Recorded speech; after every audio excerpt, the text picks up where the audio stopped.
jentera pilihan raya itu sendiri berbeza antara parti dengan parti. Kalau kita ikut stereotip, cara stereotip kita menggerakkan jentera itu, stereotip yang sama. Saya lihat hari ini contohnya yang jentera tersusun dalam konteks menggunakan tenaga contohnya adalah Barisan Nasional.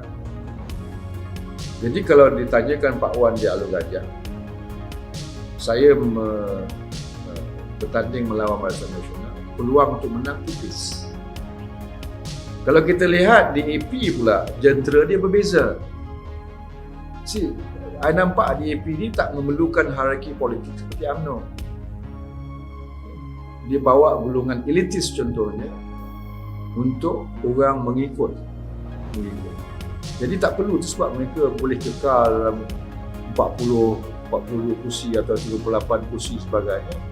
Sebab mereka mempunyai gerakan yang kita pun tidak nampak sebagai satu gerakan yang susun yang meresapi apabila mereka bergerak untuk memenangi pilihan raya. Barisan Nasional, struktur dia kemas. Ditunjukkan dalam pilihan raya Negeri Melaka contohnya disebutkan Pandai Alor Gajah. Kan?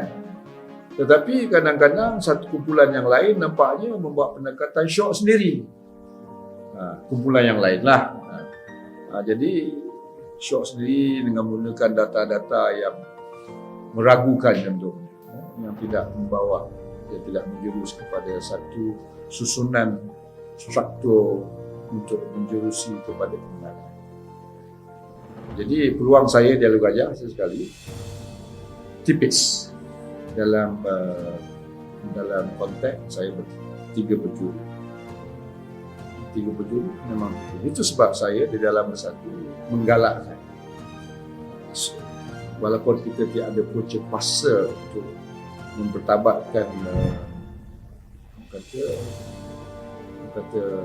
satu idea untuk bekerjasama, tapi saya masih mau menggalakkan bersatu bekerjasama dengan UMNO dan PAS untuk memudahkan yang sebutkan tadi untuk menjurus kepada kestabilan politik negara sebelum kita buat parti untuk membantu negara maju. Itu kenapa. Jadi kalau dua penjuru macam tu, kalau saya dicalonkan untuk Alor Gajah contohnya, insya-Allah menang mudah. Tetapi pendekatan ini nampaknya bukan mudah untuk diterima pakai oleh kerana nafsu politik yang sedia ada mahu mengekalkan kedudukan mereka. Itu dia kan. Tak mahu take a back step for the nation. Untuk kestabilan tak mahu. Kuasa mereka sendiri. Walaupun mereka, contoh, saya bagi contoh secara umum. Kalau saya diberi punca kuasa untuk memastikan satu pertemuan tiga penjuru tidak berlaku. Principally contohnya bersatu menang 13 kursi. Okay. Itu kursi kita, jentera kita, perbelanjaan kita, kempen kita pegang. UMNO Barisan Nasional 55 kursi, saya pun tak ingat. Okay. Menang atas jentera dia, dana dia, kempen dia, usaha mereka. Mereka peganglah kursi itu. Walaupun sebahagiannya telah melompat kepada bersatu. Saya bagi, ini prinsip saya. You menang atas tiket parti, bukan atas tiket individu. You tak boleh dah bergerak kata itu kursi aku, contohnya aku bertanding atas itu kursi barisan, kursi UMNO. Jadi bila ada persetujuan begitu yang tidak dapat balik pegangan tempat yang dia bertanding tiket dahulu, kalau dia bekerjasama, dia bolehlah duduk belakang, bolehlah berkursi, bolehlah tukar kursi. Kan? Kalau Pak Wan dahulu on UMNO, Pak Wan tanding menang Alor Gajah, kursi Alor Gajah itu patut bagi UMNO.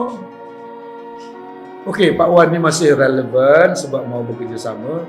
Okey Pak Wan, kita nak menang two-third majority ni, boleh, majority besar. 55 campur 13, campur 18, campur 3 ni. Kita kalau one to one ikut data kita boleh menang. Okey Pak Wan duduk nombor kursi 89. Masih ada peluang menang juga. Kalau nak kuasa. Dan saya pula ketika itu, kalau Gajah ni saya bertanding, orang kampung dah baik, saya bagi saya dengan Gajah. Tapi bukan tiket.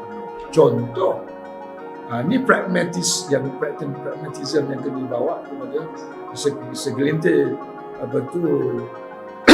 pemimpin hari ini yang mahu membawa